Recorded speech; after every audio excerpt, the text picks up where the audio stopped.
তো গাইস প্রথমে ভিডিওটি দেখি, তারপর অনেক কমেন্টসগুলো শুনি।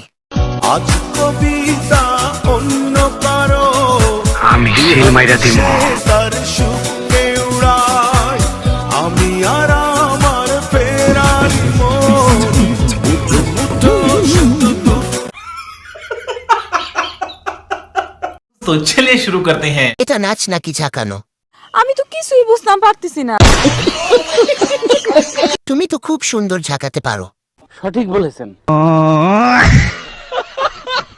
দোলানিটা সেই সুন্দর ছিল। বলেন কি?